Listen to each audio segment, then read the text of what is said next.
तारीख 18 जनवरी 2026 मौनी अमावस्या का पावन पर्व। संगम के तट पर जहां आशीर्वाद बरसने चाहिए थे, वहां धक्का मुक्की और हंगामे की तस्वीर सामने आई। एक तरफ धरने पर बैठे नाराज शंकराचार्य और दूसरी तरफ प्रशासन का वो विवादास्पद नोटिस जिसमें लिखा था, साबित कीजिए कि आप शंकराचार्य हैं। लेकिन क्या आप जानते हैं कि शंकराचार्य बनने का असली पैमाना क्या है? क्या ये सिर्फ एक पद है या सदियों का संघर्ष? आज हम छात्र राजनीति से संन्यास तक और संन्यास से सुप्रीम कोर्ट की जंग तक, स्वामी अविमुक्तेश्वरानंद और ज्योतिषा पीठ विवाद की हर एक परत खोलेंगे। नमस्कार, मेरा अभिवादन स्वीकार कीजिए। मैं हूं संदीप शर्मा। मामला सिर्फ माघ मेले में स्नान की अनुमति का नहीं है, बल्कि उस पटाभिषेक का है जिस पर देश की सबसे बड़ी अदालत ने रोक लगा रखी। आखिर क्यों ज्योतिष पीठ की गद्दी को लेकर दशकों से बवाल मचा है? क्या स्वामी अविमुक्तेश्वरानंद के पास वो अधिकार हैं जो वो दावा कर रहे हैं? और क्या कहता है आदि शंकराचार्य का महानुशासन ग्रंथ? इस वीडियो में हम धर्म, राजनीति और कानून के इस उलझे हुए त्रिकोण का पूरा सच आपके सामने रखेंगे। ज्योतिष पीठ के बद्रीनाथ के शंकराचार्य स्वामी अविमुक्तेश्वरानंद और प्रयागराज में चल रहे माघ मेले के अधिकारी इन दिनों दोनों चर्चा में और दोनों ही आमने सामने हो गए। एक तरफ शंकराचार्य नाराज होकर धरना दे रहे हैं, तो वहीं दूसरी तरफ अधिकारी भी प्रेस कॉन्फ्रेंस कर सफाई पर सफाई दे रहे हैं। शंकराचार्य इस बात पर अड़े हैं कि प्रशासन माफी मांगे। उनका कहना है कि माफी के बिना वो अपने आश्रम में प्रवेश नहीं करेंगे। तो उधर मेला प्रशासन ने उन्हें एक नोटिस जारी किया। इसमें उनसे साबित करने को कहा गया कि वो ही शंकराचार्य हैं। इस नोटिस में सुप्रीम कोर्ट में लंबित एक मामले का जिक्र है। इस विवाद को देखते हुए दो सवाल सामने आ रहे हैं कि शंकराचार्य आखिर बनते कैसे हैं, जिसे साबित करने की बात हुई है, और अविमुक्तेश्वरानंद को नोटिस भेजा गया है कि वो ये साबित करें कि वो ही शंकराचार्य हैं। तो कानून क्या है?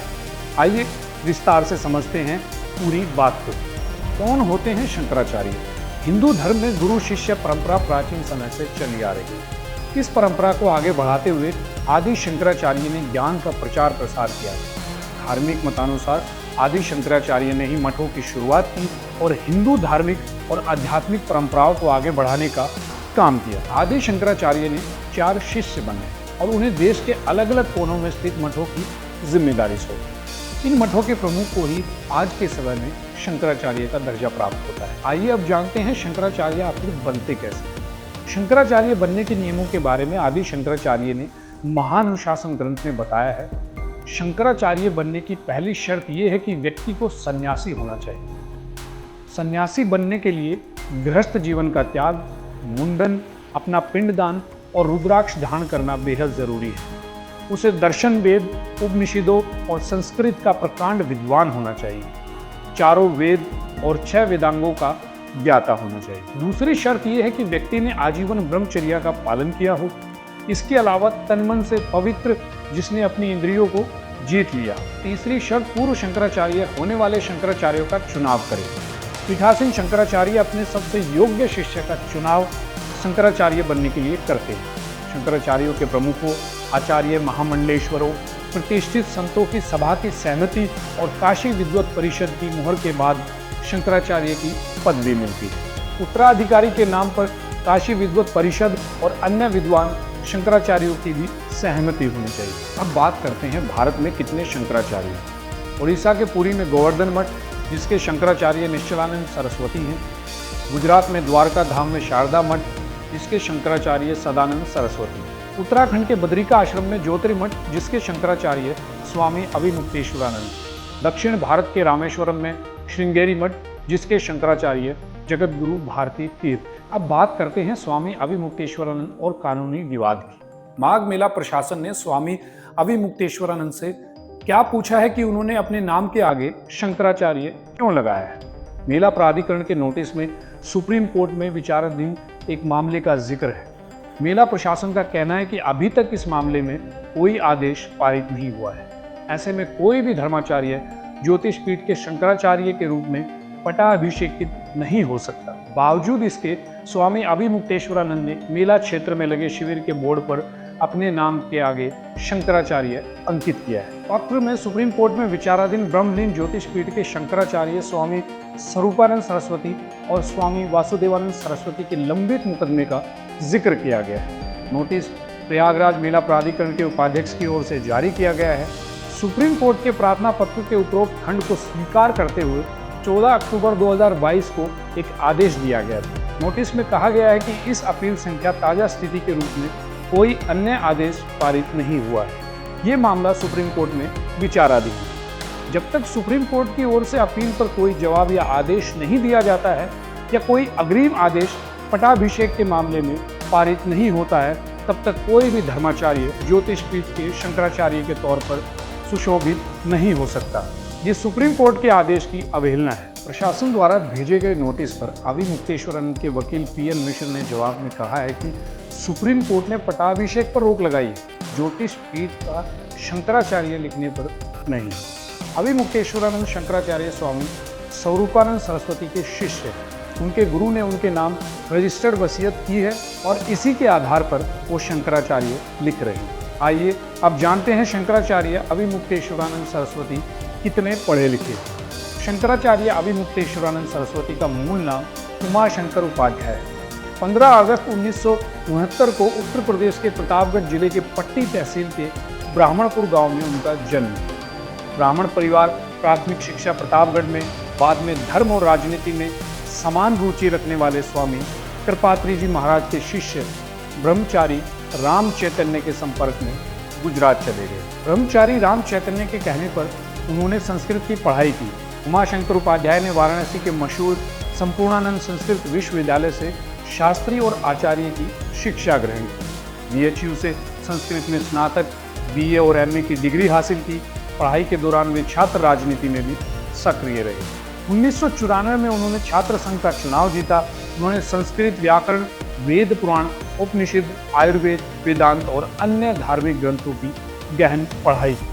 अब बात करते हैं आखिरकार उमाशंकर उपाध्याय कैसे बने स्वामी अविमुक्तेश्वरानंद सरस्वती। पढ़ाई पूरी करने के बाद 1990 के दशक में संन्यास लिया। स्वामी कृपात्री जी के बीमार होने पर वे उनकी सेवा में लगे और उनके निधन तक साथ रहे। इसी दौरान वे ज्योतिष पीठाधीश्वर स्वामी स्वरूपानंद सरस्वती के संपर्क में आए। संपूर्णानंद संस्कृत विश्वविद्यालय से आचार्य की पढ़ाई पूरी करने के बाद उन्हें 15 अप्रैल 2003 को दंड संन्यास की दीक्षा दी गई। इसके बाद उनका नाम स्वामी अविमुक्तेश्वरानंद सरस्वती रखा गया। उनके गुरु जगत गुरु शंकराचार्य स्वामी स्वरूपानंद सरस्वती स्वतंत्रता संग्राम सेनानी। सितंबर 2022 में उनके निधन के बाद उनके दोनों पीठों के नए शंकराचार्य की घोषणा हुई। ज्योतिष पीठ का शंकराचार्य स्वामी अविमुक्तेश्वरानंद सरस्वती बने, जबकि शारदा पीठ द्वारका का शंकराचार्य स्वामी सदानंद सरस्वती बने। हालांकि इस नियुक्ति को लेकर विवाद रहा। संत स्वरूपानंद सरस्वती के निधन के बाद से ये विवाद ज्यादा गहरा गया। 2017 में इलाहाबाद हाई कोर्ट ने स्वरूपानंद सरस्वती और वासुदेवानंद सरस्वती दोनों को ही शंकराचार्य मानने से इनकार कर दिया। कोर्ट ने कहा था कोई भी योग्य उत्तराधिकारी नहीं है, मामले में सुप्रीम कोर्ट के अंतिम निर्णय का इंतजार किया जाएगा। इस तरह विवाद चलता रहा और 11 सितंबर 2022 को संत स्वरूपानंद सरस्वती का निधन हो गया। उसके बाद स्वामी अविमुक्तेश्वरानंद ने अगले दिन खुद को शंकराचार्य घोषित कर दिया। 16 अक्टूबर 2022 को सुप्रीम कोर्ट ने अविमुक्तेश्वरानंद पटाभिषेक और छात्र चवर के इस्तेमाल पर रोक लगा दी थी। आइए अब जानते हैं माघ मेले का विवाद क्या है। 18 जनवरी 2026 मौनी अमावस्या पर पालकी और भक्तों के साथ स्नान की अनुमति न दिए जाने को लेकर शंकराचार्य स्वामी अविमुक्तेश्वरानंद सरस्वती और पुलिस प्रशासन के बीच विवाद हुआ। शंकराचार्य के शिष्यों और भक्तों के साथ पुलिस की धक्का मुक्की हुई। संगम नोज पर भीड़ को देखते हुए पुलिस प्रशासन ने कम संख्या में पैदल जाकर स्नान करने की पेशकश की। पुलिस प्रशासन से बात न बनने के चलते संगम नोज वॉच टावर के पास जमकर हंगामा हुआ। इसके बाद शंकराचार्य स्वामी अविमुक्तेश्वरानंद सरस्वती को पुलिस प्रशासन ने बैरंग वापस लौटा दिया। उन्होंने आरोप लगाया कि सरकार के इशारे पर उनके साथ ये बर्ताव किया जा रहा है ताकि हमें सबक सिखाया जा सके। प्रयागराज का ये विवाद स्पष्ट करता है कि जब सदियों पुरानी धार्मिक परंपराएं और आधुनिक कानूनी प्रक्रियाएं आपस में टकराती हैं तो स्थिति कितनी जटिल हो जाती है। जहां एक पक्ष शास्त्रों और गुरु परंपरा की दुहाई दे रहा है, वहीं दूसरा पक्ष न्यायालय के आदेशों और प्रशासनिक नियमों के पालन की बात कर रहा है। सच तो ये है कि ज्योतिष पीठ का ये मामला अब केवल आस्था का नहीं बल्कि एक गंभीर कानूनी प्रक्रिया का हिस्सा है। आने वाले समय में सुप्रीम कोर्ट का फैसला ही इस विवाद पर अंतिम विराम लगाएगा और ये तय करेगा कि परंपरा और कानून के इस तालमेल में जीत किसकी होती है। इस पूरे मामले पर आपकी क्या सोच है? क्या धार्मिक पदों का निर्णय केवल कोर्ट से होना चाहिए या फिर धर्म गुरुओं को आपस में शास्त्रीय परंपरा के अनुसार सुलझा लेना चाहिए? आप अपनी राय हमें कमेंट में ज़रूर बताएं। आप सबका बहुत बहुत धन्यवाद।